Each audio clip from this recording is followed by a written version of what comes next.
Hello everyone, welcome to Naukripur. मैं शेखर प्रसाद आप सभी का स्वागत करता हूं नौकरीपुर के यूट्यूब चैनल पर। फ्रेंड्स, आज के करंट अफेयर्स क्लास में हम इन 5 टॉपिकों को डिस्कस करेंगे। Devha, Supreme Court of India, Vedic literature, deep ocean mission and Lakshminath Bezbaroa. तो चलिए बिना देरी के हुए शुरू करते हैं आज का हमारा करंट अफेयर्स क्लास। ये जो आप पिक्चर देख रहे हैं, आई होप इस पिक्चर को आप आइडेंटिफाई कर पा रहे हैं। So this is called Devha. जो देवहा है ये हमारे असम का स्टेट बर्ड डिक्लेयर किया गया है, इसीलिए देवहा से रिलेटेड जो बातें हैं वो थोड़ी सी इम्पोर्टेंट हो जाती हैं। तो आइए देखते हैं। सो देवहा और white wing duck, white wing wood duck इसे अंग्रेजी में कहा जाता है। ये हमारे असम का स्टेट बर्ड 2003 में बना है। Dibru Saikhowa was declared wild life sanctuary. ठीक है, पहले वाइल्ड लाइफ सेंचुरी, अभी बाद में फिर इसे नेशनल पार्क बनाया गया because of conservation of this एनोनिएट स्पीशीज़। इस देवहा के लिए ही डिब्रू सैखोवा को नेशनल पार्क का दर्जा दिया गया है। साथ ही साथ बात करें तो ये असम, अरुणाचल प्रदेश में वाइट वुड डक पाए जाते हैं।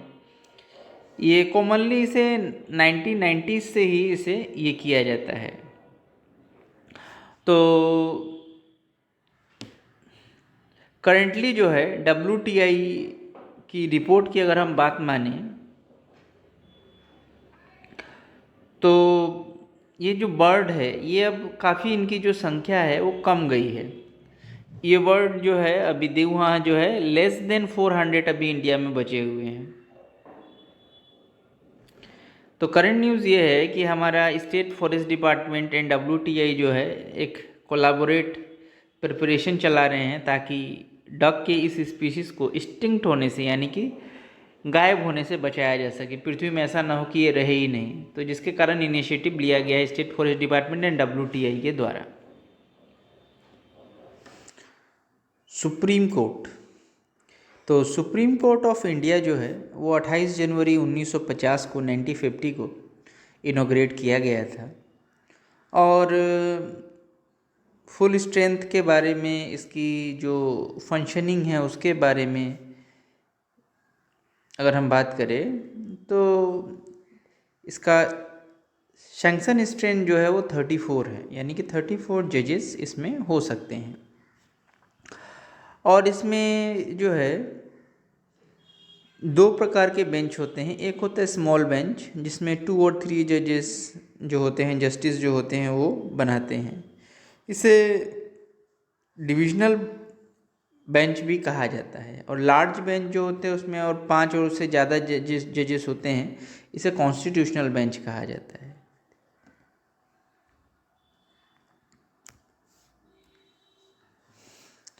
अगर हम टेन्योर एंड क्वालिफिकेशन की बात करें, सो द जजेस of the supreme court are appointed by the president और रिटायर होते हैं एज ऑफ 65 ईयर्स। तो एक व्यक्ति को अगर सुप्रीम कोर्ट का जज बनना है तो उसे क्या क्या क्वालिफिकेशंस परस्यू करने पड़ेंगे, लेने पड़ेंगे। तो पहला तो must be citizen of India होना पड़ेगा। हाई कोर्ट में एटलीस्ट 5 साल जो है एज ए जज इनको काम करने की अभिज्ञता होनी पड़ेगी। और हाई कोर्ट में अगर ये नहीं है तो हाई कोर्ट में एटलीस्ट 10 ईयर्स इन्हें एडवोकेट के रूप में काम करना पड़ेगा, या फिर प्रेसिडेंट के नज़रों में एक डिस्टिंग्विश जूरिस्ट होने पड़ेंगे। और कितने साल की एज में आप सुप्रीम कोर्ट के जज बन सकते हैं इसके बारे में कोई मेंशन नहीं है।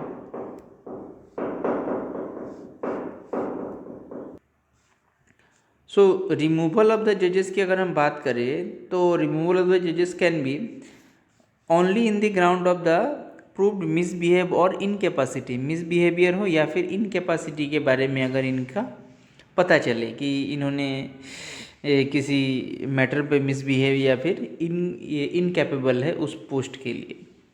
तो हटाना इतना भी आसान नहीं है। अगर इनको रिमूव करना पड़ेगा तो आपको बोथ हाउसेस ऑफ पार्लियामेंट जो है वहाँ पर मेंबर्स की मेजॉरिटी दिखानी पड़ेगी। 2/3 of the member present in voting करना पड़ेगा। तो फर्स्ट जज against whom proceed were initiated by भी रामास्वामी जिन्हें पहले बार इनिशिएट किया गया था, और सेकंड जो है वो सुमित्रा सेन जिनको 2011 में हटाया गया था। तो रिमूवल जो है थोड़ा कठिन है, इतना इजी भी नहीं है।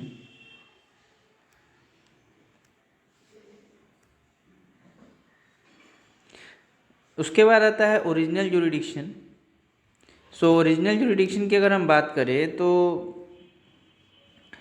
ये किस प्रकार के केसेस जो है सुप्रीम कोर्ट के अंडर आते हैं। तो पहला जो है ओरिजिनल जुरिडिक्शन, जिसके अंतर्गत सुप्रीम कोर्ट जो है सेंट्रल गवर्नमेंट और स्टेट गवर्नमेंट, किसी सेंट्रल गवर्नमेंट और स्टेट गवर्नमेंट के बीच में अगर कोई डिस्प्यूट है यानी कि कोई मुद्दा है तो उसको सॉल्व करता है। या फिर dispute between the centre and the any state, ये भी हो सकता है, और बहुत सारे स्टेट भी हो सकते हैं। या फिर एक स्टेट के साथ दूसरे स्टेट का अगर कॉन्फ्लिक्ट है तो भी ये ओरिजिनल जुरिडिक्शन का ही पार्ट है। तो याद रखिएगा, स्टेट के बीच में, सेंट्रल स्टेट के बीच में कोई भी डिस्प्यूट अगर होता है तो वो सुप्रीम कोर्ट में जाता है, जिसे ओरिजिनल जुरिडिक्शन कहा जाता है।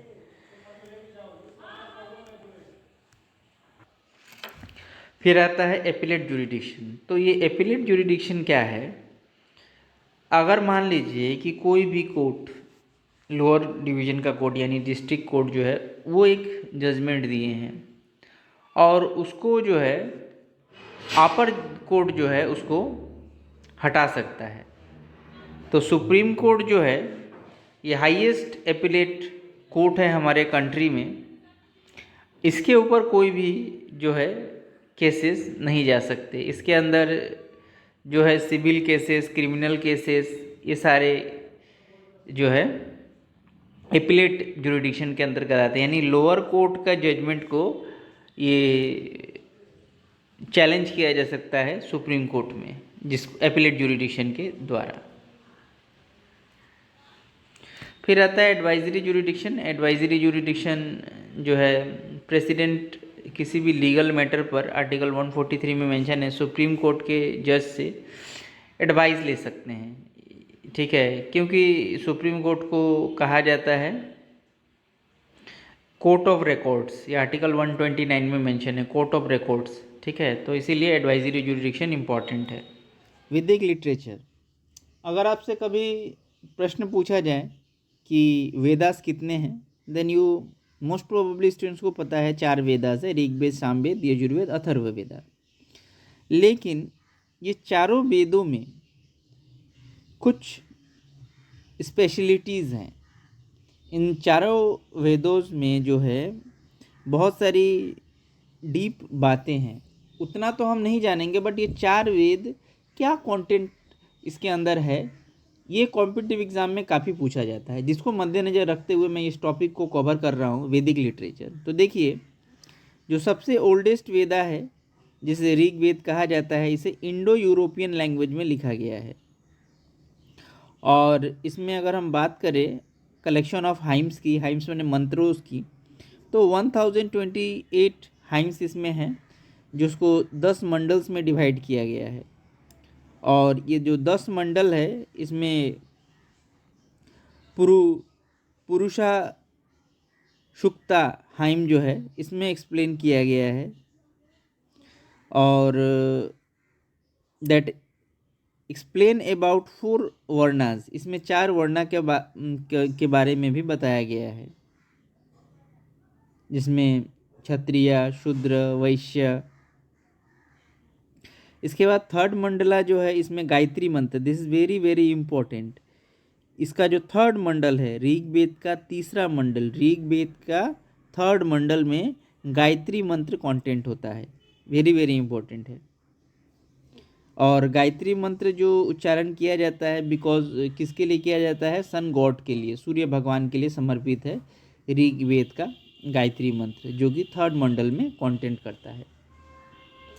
तो ये ऋग्वेद बहुत ही इंपॉर्टेंट है, इससे बहुत सारे क्वेश्चंस आते ही हैं। इसके बाद सामवेदा की अगर हम बात करें, तो जो इंडियन मेलोडी है, म्यूज़िक है, माना जाता है इंडियन मेलोडी का जो जन्म है वो सामवेदा से हुआ है। इसमें ध्रुपद राग भी शामिल है। तो इसको बुक ऑफ चैंट्स भी कहा जाता है सामवेदा को। तो याद रखिएगा, इंडियन मेलोडीज या म्यूजिक का जन्म सामवेदा से हुआ है।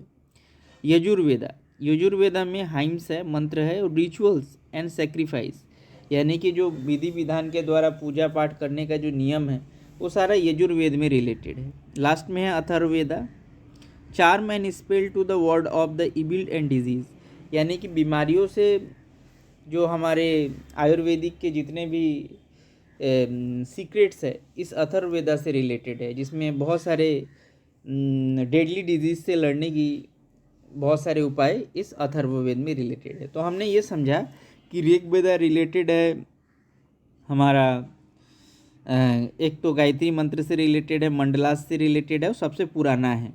सामवेदा कलेक्शन ऑफ म्यूजिक से रिलेटेड है। यजुर्वेदा रिलेटेड है hymns and rituals and sacrifice, पूजा पाठ विधि विधान से। और अथर्ववेदा की अगर हम बात करें तो बीमारियों से लड़ने की जो आयुर्वेदिक जो भी तथ्य हैं, जो भी दवाइयाँ हैं, उनके बारे में इसमें लिखा हुआ है। So this is the Vedic literature, you must have to know about it. इसके अलावा भी बहुत सारे होते हैं वैदिक लिटरेचर, मतलब मैंने इसे 4 जो है आपको यहाँ पर बताया है। सो डीप ओशियन मिशन, तो डॉक्टर जितेंद्र सिंह जो कि union minister of state independent charges में है साइंस एंड टेक्नोलॉजी के लिए, minister of state independent charge भी है फॉर अर्थ साइंस के लिए। तो इन्होंने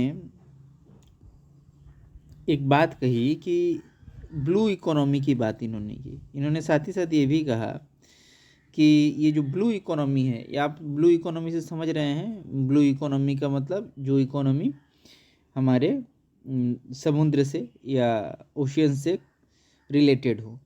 तो इंडिया का ओवरऑल इकोनॉमी जो है, जो फ्यूचर का जो हमारे प्रधानमंत्री ने डीप ओशियन मिशन के अनाउंस किया था हमारे नरेंद्र मोदी जी ने, तो इसका ब्लू इकोनॉमी ही इसका कोर कंपोनेंट है। यानी कि इसकी मेन मुद्दा जो है, ये डीप ओशियन मिशन जो यहाँ पर बात लिखी हुई है, इसका जो मेन मुद्दा है, इसका मेन मुद्दा है ब्लू इकोनॉमी।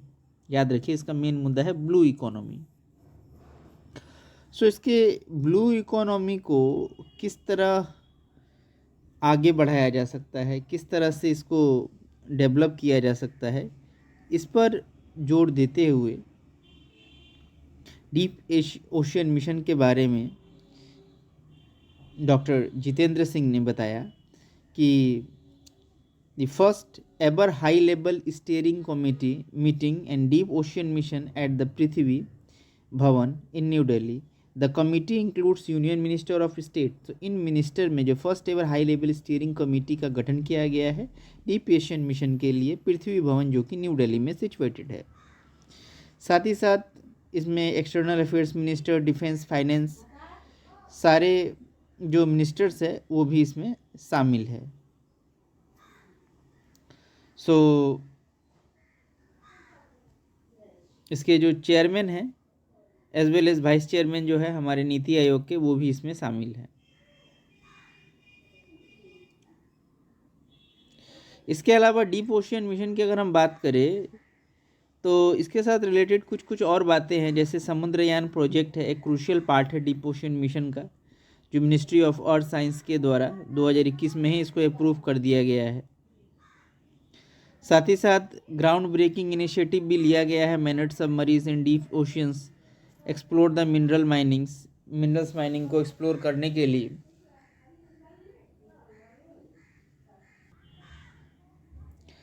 सो ये जो प्रोजेक्ट है, ये प्रोजेक्ट फोकस करता है एक्सप्लोरेशन पर, रिसोर्सेज के एक्सप्लोरेशन पर, पॉलिमेटिक में जो भी गैस, हाइड्रोलिक, सरफेस है, इन सब पर ये जोर देता है स्टडी करने पर।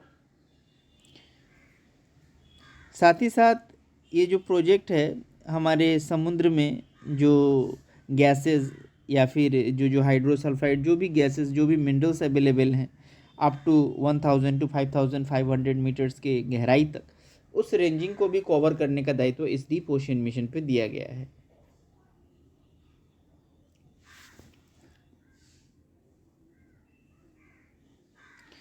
सो डीप ओशियन मिशन में national institute of ocean technology, जिसको NIOT भी कहा जाता है, NIOT, ये रिस्पॉन्सिबल है इस प्रोजेक्ट को आगे बढ़ाने के लिए।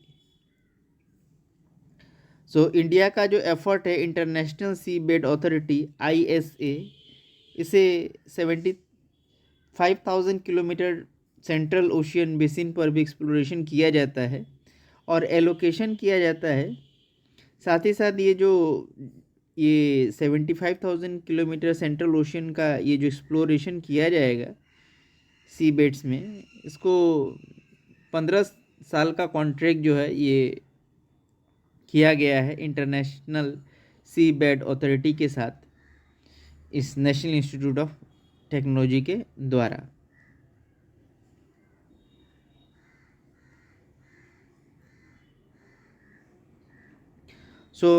अगर प्राइमरी एस्टिमेट की बात करें तो इस रिसोर्स का जो पॉलीमेटिक नोडल्स है, एरिया है, वो 380 मिलियन टन्स है। इतने सारे तथ्य इम्पोर्टेंट नहीं हैं। साथ ही साथ सिग्निफिकेंट अमाउंट्स ऑफ मैग्नीशियम, निकल, कॉपर, कोबाल्ट, ये सब को भी इस मिशन के द्वारा खोज करने की बात चल रही है। 6 कंपोनेंट्स जो है इसके जो रिलेटेड हैं वो है, इसमें सबसे जो डीप सी व्हीकल जो है, जिसको समुद्र के अंदर एक्सप्लोर करने के लिए भेजा जाएगा, जिसको मत्स्य नाम दिया गया, मत्स्य 6000, ये एक सबमरीन है। याद रखिए, मत्स्य 6, वेरी वेरी इंपॉर्टेंट, मत्स्य 6000 ये एक सबमरीन है जो डीप ओशन मिशन को कैरी करके ये अंदर तक जाएगी। यह एक इंडिजीनियस सबमरीन है। ये साथ ही साथ इसको डेवलप करने के लिए कोलैबोरेशन हुआ है इसरो और national institute of ocean technology के साथ। तो यही सब बातें हैं डीप ओशन मिशन से रिलेटेड। इतनी अगर तथ्य आप जानते हैं तो काफ़ी है इस टॉपिक को समझने के लिए। लक्ष्मीनाथ बेजबरुआ। तो लक्ष्मीनाथ बेजबरुआ की अगर हम बात करें तो इनका जो जन्म है 14 नवंबर 1864 को हुआ है। ये एक SMS poet, novelist and play writer भी रहे हैं। मॉडर्न एसएमएस लिटरेचर में जो लक्ष्मीनाथ बेजबरुआ का कंट्रीब्यूशन है वो उसी प्रकार है जिस प्रकार हिंदी में प्रेमचंद जी का है। So he was one of the literally stalwarts of Jonaki era. जो जोनाकी एरा है, जोनाकी एज है, उनमें जो 3 रत्न थे उसमें से एक हमारे लक्ष्मीनाथ बेजबरुआ जी भी हैं। इनके एज को एज ऑफ रोमांटिज्म कहा गया है। एसएमएस लिटरेचर का एज ऑफ रोमांटिज्म कहा गया है। इनकी जो लक्ष्मीनाथ बेजबरुआ जी को रसोराज भी कहा जाता था, यानी रस का राजा। इनके जो काव्य कृतियाँ होती थी उसमें बहुत सारे रसों की अनुभूति आपको मिलती थी। तो इन्होंने ऐसे लिखे हैं, प्ले लिखे हैं, फ्रिक्शंस लिखे हैं। एसएमएस लिटरेचर के को आगे बढ़ाने में इन्होंने काफ़ी बड़ा योगदान दिया है। इनके पोएट्री कलेक्शन की अगर बात की जाए, सो दिस आर कोदमकोली, पुदुमकोली। नॉवेल की अगर बात की जाए तो पुदुमकुवरी। शॉर्ट स्टोरीज की बात की जाए सुरभि, घादु कथा कुकी और जॉनबिरी और कोहोकली। सो these are the important poetry and novel collection as well as short stories collection of Laxminath Bezbaruah. साथ ही साथ इसके ईयर भी मेंशन किए हुए हैं, आप अपने नोट्स में लिख सकते हैं। बायोग्राफी की अगर हम बात करें लक्ष्मीनाथ बेजबरुआ का, तो इनमें जो है दीनानाथ बेजबरुआर संक्षिप्त जीवन चरित ये इन्होंने लिखा है। श्री श्री शंकरदेव, महापुरुष श्री शंकरदेव और श्री माधवदेव। ऑटोबायोग्राफिकल वर्क की बात की जाए तो मोर जीवन और खबरन और पत्र लेखा, दिन लेखा, ये इनकी जो है ऑटोबायोग्राफीज हैं।